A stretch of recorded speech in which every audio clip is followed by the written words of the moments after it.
Salam sejahtera. Nama saya Mariam Mokhtar. Adakah pengurus bank yang mencuri dari bank dan dihantar ke penjara dibenarkan untuk kembali bekerja sambil menjalani hukumannya?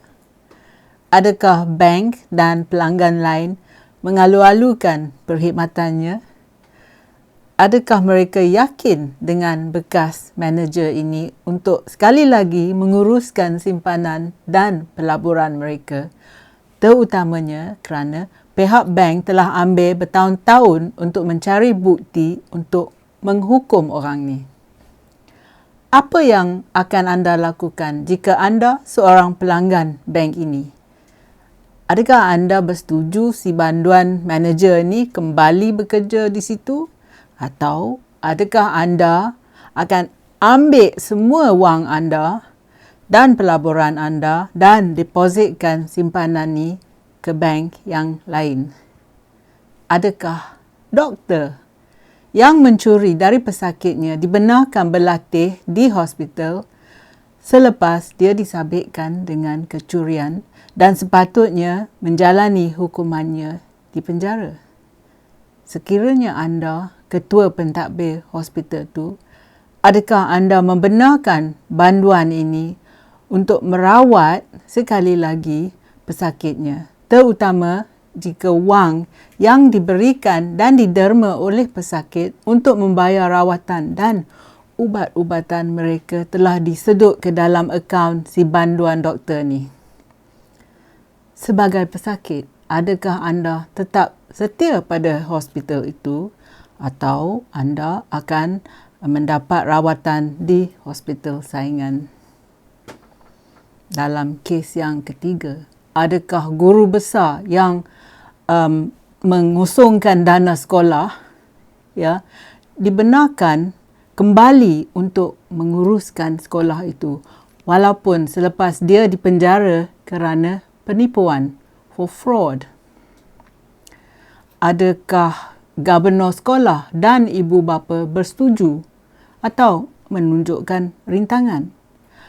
Adakah guru-guru lain akan marah bahawa seseorang yang mencemarkan reputasi mereka sekali lagi menjadi sebahagian daripada pasukan dan rakan guru di sekolah itu?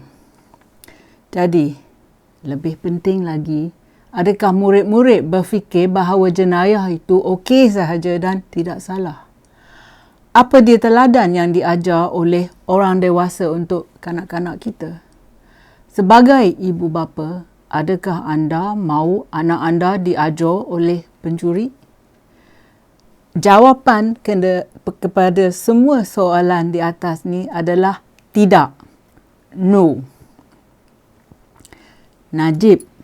Si banduan Najib Abdul Razak adalah seorang penjenayah dan dia harus dilayan sebagai seorang banduan.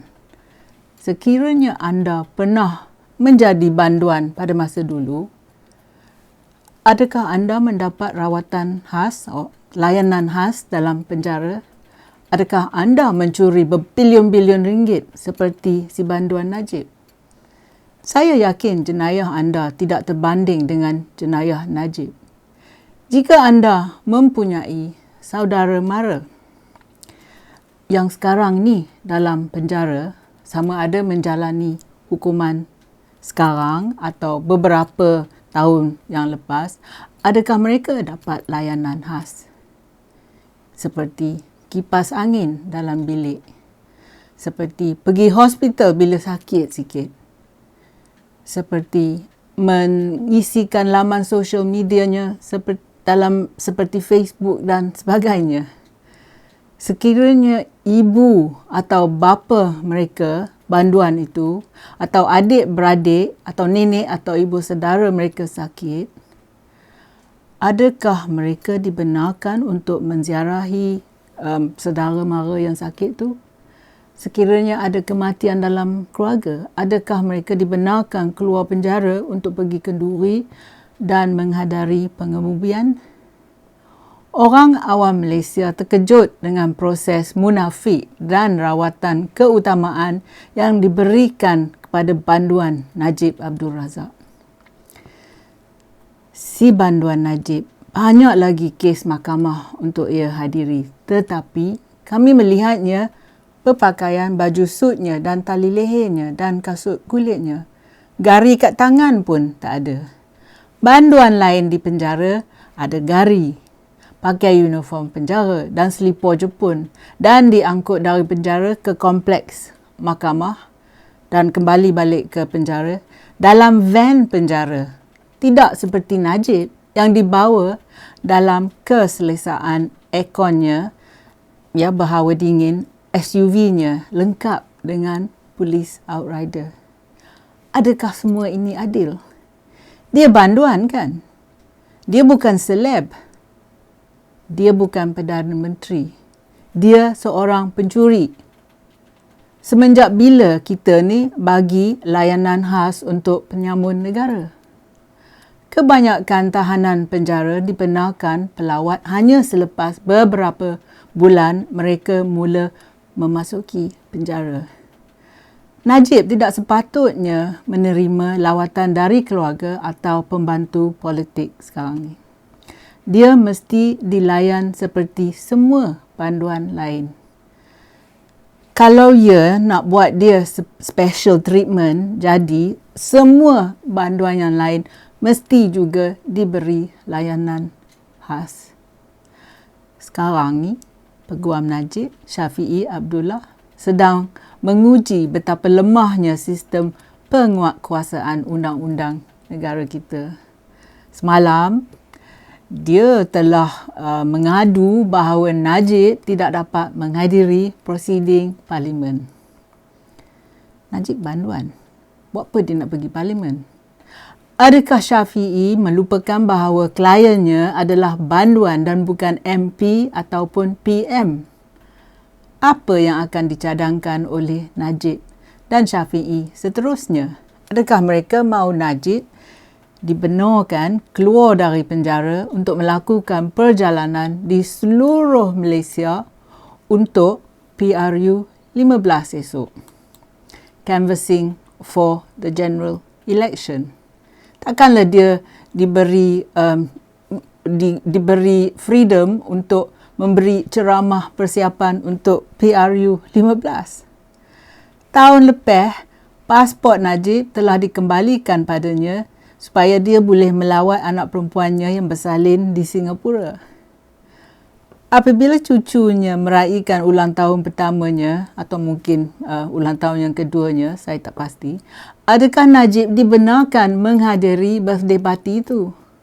Ramai lagi banduan lain yang melakukan jenayah yang kurang serius dilarang keluar melihat saudara mara yang sakit tenat atau kelahiran atau pengemudian ibu bapa mereka.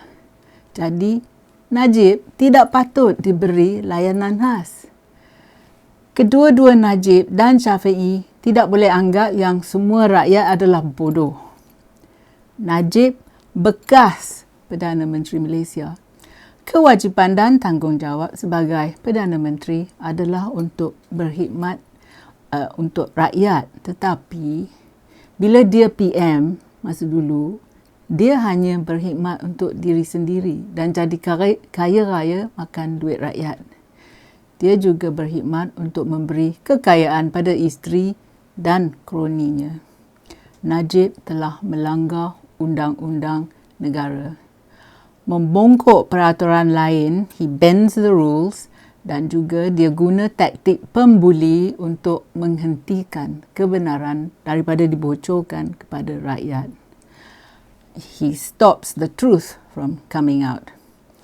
Apabila diperlukan, tekanan yang diteruskan olehnya ialah dengan menghantar samsing seperti Jamal Yunus dan watak-watak lain yang perangai samsing untuk menakut-nakutkan rakyat yang mematuhi undang-undang. Apabila dia disabitkan pada Ogos lepas, Najib telah kehilangan statusnya sebagai ahli parlimen. Najib didenda 210 juta ringgit dan dihukum penjara 12 tahun. Dia telah membazirkan sumber-sumber negara dan perlahankan kesnya di mahkamah. Sakitlah, itulah, inilah, ada aja dalihnya, tak mau pergi mahkamah. Dia masih sekarang ni menguji kesabaran dan kebaikan hati kita. Dia enggan menerima bahawa dia telah melakukan kesalahan. He will not admit his guilt. He thinks he is innocent. Dan dia tak mau kata maaf, minta maaf pada rakyat. Seorang banduan tidak patut mempunyai layanan istimewa. Bagaimanapun, terdapat beberapa rakyat Malaysia, terutama di UMNO baru, yang tak tahu dan tak faham tentang hukuman kerana melakukan jenayah. They don't understand the reason for punishment for committing a crime. Orang yang keliru tentang hukuman, seperti speaker backdoor kita, Azhar Harun, mendakwa bahawa Najib masih MP, Member of Parliament, ahli parlimen. Dia tak setuju pendapat kami yang seorang banduan harus hilang statusnya sebagai ahli parlimen. Jadi mana maruah Azhar ni? Jika saya seorang penduduk Pekan, saya akan malu mengetahui bahawa ahli parlimen saya adalah seorang penjenayah dan saya akan meminta ahli parlimen baru dipilih dalam pilihan raya kecil. Seorang banduan bukanlah seseorang yang ramai orang akan bawa pulang ke rumah untuk diperkenalkan pada ibu bapa kita. Seorang banduan bukanlah seseorang yang ramai kita mahu mewakili kawasan kita. Jika rakyat Pekan tidak dapat membezakan antara yang betul dan salah, maka pendidikan sekolah mereka telah jelas gagal. Education has failed the people of Pekan if they cannot understand the difference between right and wrong. Jika orang UMNO baru tak sedar, saya bagi dia orang 4 sebab-sebab untuk menghukum seorang pencuri. Yang pertama adalah untuk menghentikan atau menghalang penjenayah daripada mengulangi perbuatan jenayahnya. Sekiranya mereka terus melakukan jenayah, mereka akan dihukum dengan istilah dipenjara, didenda dan mungkin tertakluk pada hukuman lain yang diputuskan oleh mahkamah. Kedua adalah untuk melindungi masyarakat dari akibat jenayah dengan menghantar pencuri itu masuk ke dalam penjara.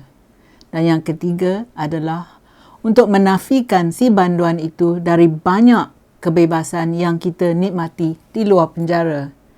Hukuman ini bermakna si banduan tak boleh keluar tengok movie, tak boleh keluar main golf, tak boleh keluar shopping untuk beli beg jenama, tak boleh keluar ke kedai makan ataupun keluar ke Starbucks atau keluar melawat kawan-kawan mereka ataupun pergi melancong luar negeri.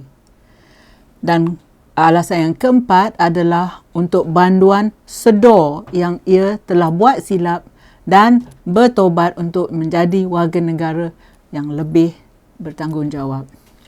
Najib adalah penjenayah dan seluruh negara dan juga komuniti antarabangsa dah sedar. Rakyat akan marah jika pihak berkuasa dan UMNO baru benarkan Najib salah gunakan sistem keadilan dan masih tak mematuhi undang-undang kita. Semua orang mesti patuh undang-undang negara dan setelah dipenjarakan tidak patut diberikan layanan keutamaan. Jika tidak, apakah gunanya hukuman? Betul tak?